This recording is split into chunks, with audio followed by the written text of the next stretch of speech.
at the clouds of Olori. It's the clouds of Olori. A very good hour to you. Welcome to another episode of The Clouds of Olori. Aishat Onidamola Additional is my name, and today we'll be meeting one of the most successful, most powerful, most influential, most incredible, game-changing leading lady. But before I introduce my distinguished female legend, let's glimpse at her story. Dr. Nusirat Elelu, a doctor of veterinary medicine, an associate professor of public health, also the executive secretary of Kwara State Primary Health Care Development Agency, hail from Olufadi in Alanomo, Ilorin, Kwara State, born and bred in Bauchi State. She had her early education at Command Children's School and completed her secondary education at Federal Government Girls College. She proceeded to University of Maiduguri, where she obtained Doctor of Veterinary Medicine in 2004. She furthered to obtaining her Master in Public Health at the University of Ibadan.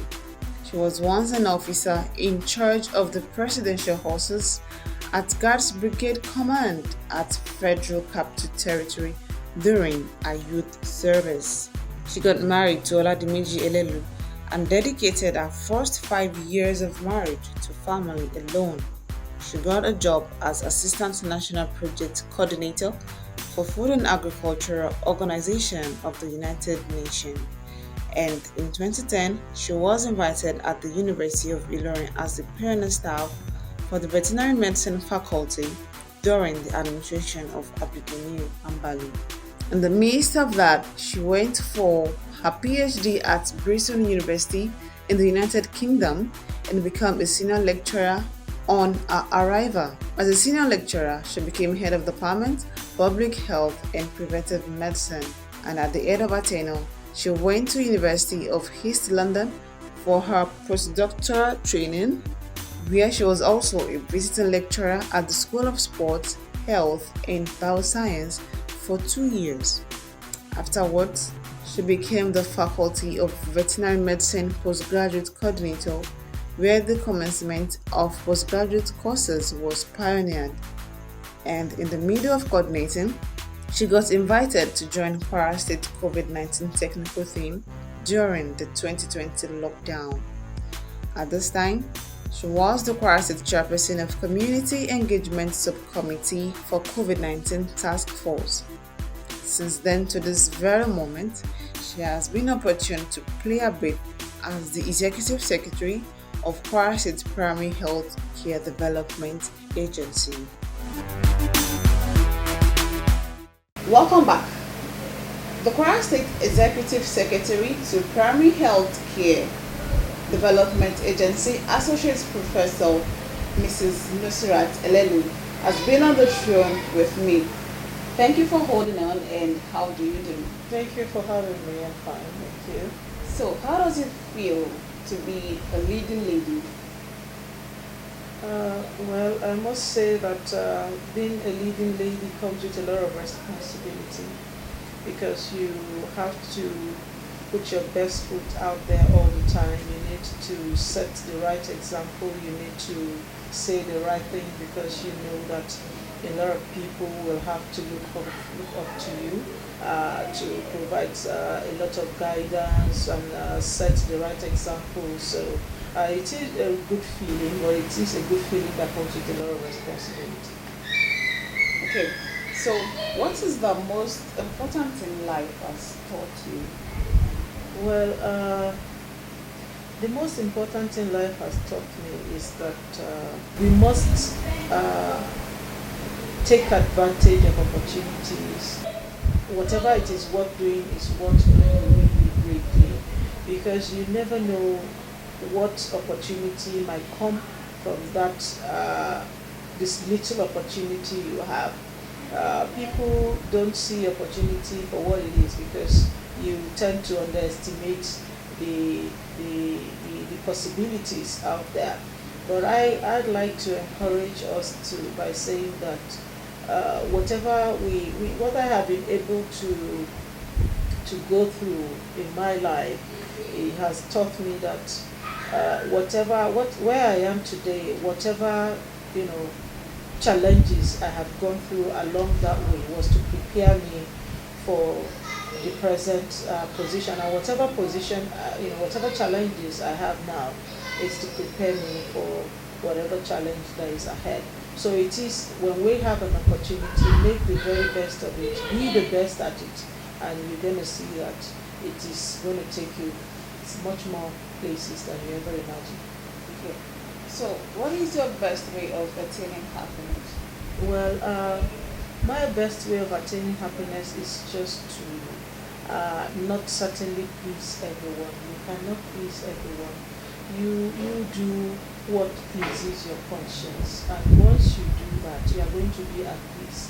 And even if somebody asks you for something you are not able to, and even if he doesn't believe you can't do it, and you are pleased with your conscience because you can't do it anyway. So I think that gives me that that confidence that look, I am by the right. And of course, my strength also comes from faith. Faith in Almighty Allah, that Almighty Allah has ordained, whatever journey, whatever we are destined to be, and we just play our parts actually. So that gives me more joy. Okay. So, what was the moment you and your husband laughed harder than you have ever laughed, and what achievements of these has brought you great joy? Well, I think I'd like to say that as couple, we have ups and downs, but I'd like to say that we celebrate ourselves every day, because that is what marriage is all about. Even within the ups and downs, we always try to look beyond that deficiency or that negativity, and see the very best in each other. And that's, I think, it's what makes us really joyous at every point in time. So it's not really a particular time or particular point, but I must say that for a marriage, we must strive to attain happiness wherever we can, and look at the best of everything. So, of course, the births of our children might be some of those ones we might have lacked much more than. So, like I said, we laugh all the time. So, okay, so would you like to share some of those happy moments? Well, let's see. Okay, so when I married in 2007, I had my first child. She was a girl, and she came very early, at 27 weeks, and unfortunately she died. Yeah, so so at 28 days she died. It was really a very defining moment for the both of us, because we were these very young people just getting to know ourselves, and then we had to start on that note. But alhamdulillah, shortly after we had my son, and that was really a huge relief, after trying for like a year, 2 years, and then you now have a child that actually lived. So it was one of those happy moments, and I think it was really joyous. And he came by the cesarean section, and was we didn't mind. We were happier, and happy. So, Very beautiful. so yeah, glory be to mashallah. So the second one also came by CS. The third one I had in the UK, and I think it was much more care. Sorry about the loss. No, it's okay. We like I always say that God usually has ordained quite a bit in our lives, and we always just look back and thank Him. Okay, so how has Kwara improved in primary health care and battle COVID-19 with smart system? Okay, so I'd like to start by saying that primary healthcare system in Africa, in Nigeria, in Kwara State, is not at that level where we're going to have where we already have a whole lot of technology driven. Because if you look at the terrain, Kwara North, Kwara Central, Kwara South, we are going to have places that we don't have that much coverage in terms of technology. But having said that, we have made considerable progress from where we were and where we are now. For example, in our immunization drive, we now have a system, what we refer to as EMIT, the electronic management of immunization data. So now we are able to capture every single person that was vaccinated for COVID on the database, and we give you a card, an immunization card that has got a barcode, and that barcode is scanned, such that wherever you are, at the ports of entry or exit, they're going to scan your barcode and they can confirm if you've actually been vaccinated or not. This is different from when we used to issue the yellow card system that was not really barcoded or linked to any immunization database. So people could actually get those cards without actually receiving the vaccines. So this is a huge leap from where we were and where we are going. So hopefully the plan is to have all other immunization on our routine immunization also on the database, which we do capture at this time on our DHIS2 platform. So we are able to now have some data to back up, evidence-based data to back up some of the intervention. For example, recall last 2 weeks we had what we did as the local immunization days. What we are able to do was to look onto that database and see which of our local governments, or even to the ward level, to see which one are not performing well in terms of coverage for immunization. So what we do is to look at those data and go to trace some of those areas, so that can improve coverage for vaccination, and that has been able to improve our coverage and also to ensure that our children don't come down with vaccine preventable diseases. So those are some of those areas. The other more advanced, like telemedicine, etc., those that will come at higher level of care. We are not going to begin to emphasize so much at the primary healthcare level. So what we're trying to do at the primary healthcare level is to strengthen the referral system, to linkage with secondary or tertiary care. That if there is a case at the primary healthcare level that we cannot handle at that level, we can always refer to a secondary facility or a tertiary facility. For example, if there's a normal delivery, we can do that at the primary healthcare, but if we need to do a cesarean, we have to move on to a secondary level of care. So those are some of those linkages that technology, we can strengthen referral, we can strengthen our database. And well, as far as primary healthcare system is concerned, that is some of those areas, and even the COVID-19, that we can actually have that smart system. Okay. So how do you, obviously you have a busy schedule, how do you balance work and family issues? Starters, what I used to do is to have dedicated time for my family. For example, I work at work and close so late, and so what I try to do is to give them the mornings. So you would see me earlier than 9 o'clock in the office, except if I really need to catch up on the meeting. But otherwise, what I do in the morning is to review my files and also dedicate time to the children.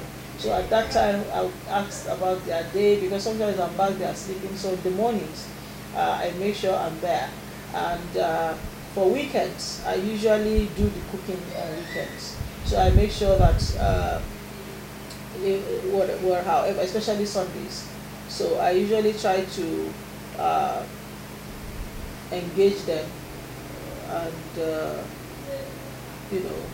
make sure that whenever they need to, they know some of those meals that I would prepare, aside from somebody else cooking them.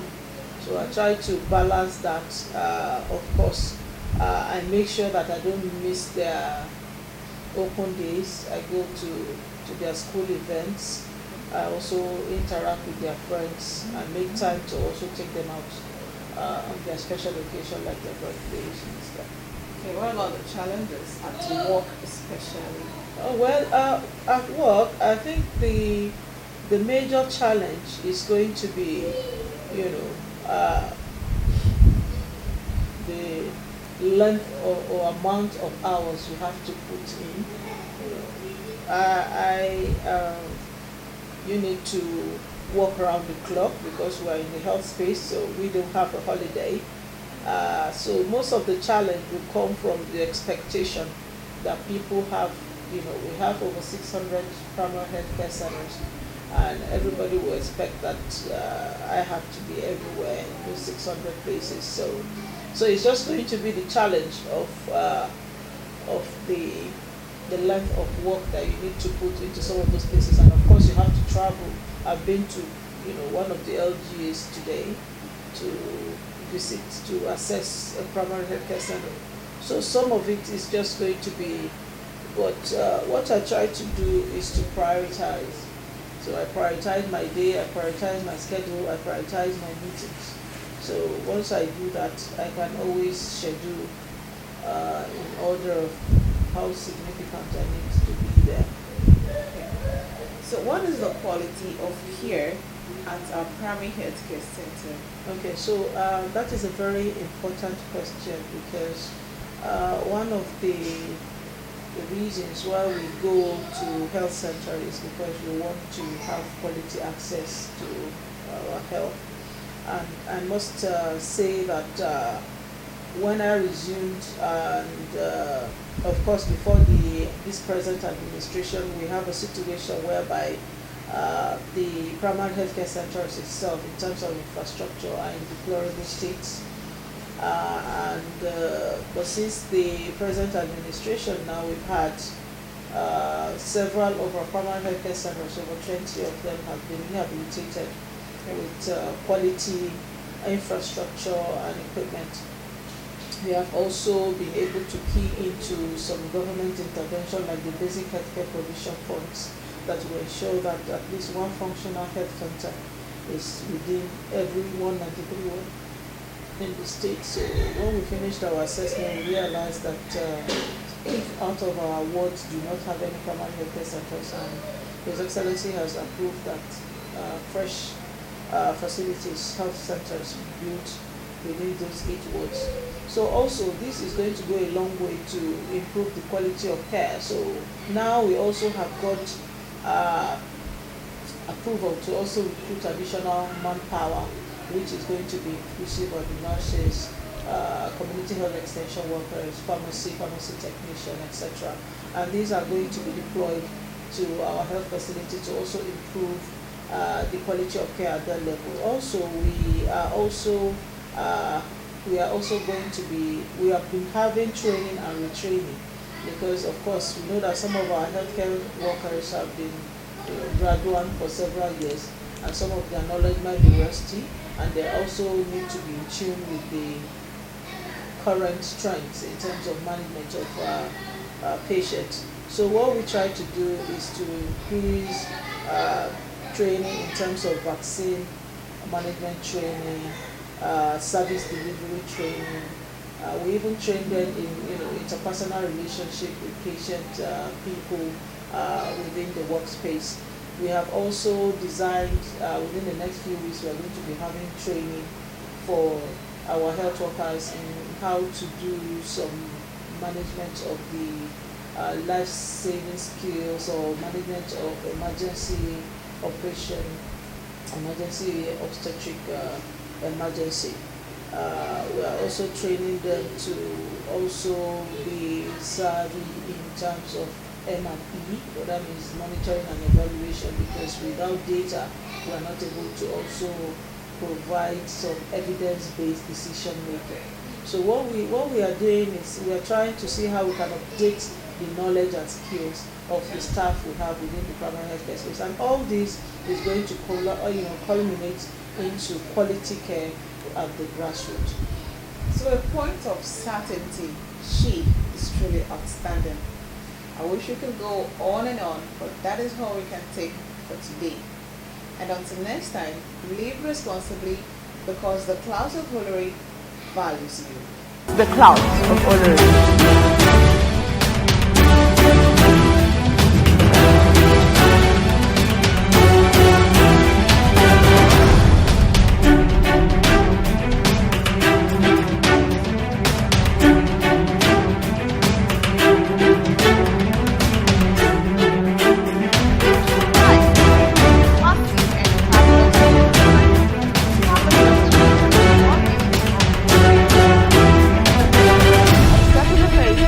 Development to African lyrics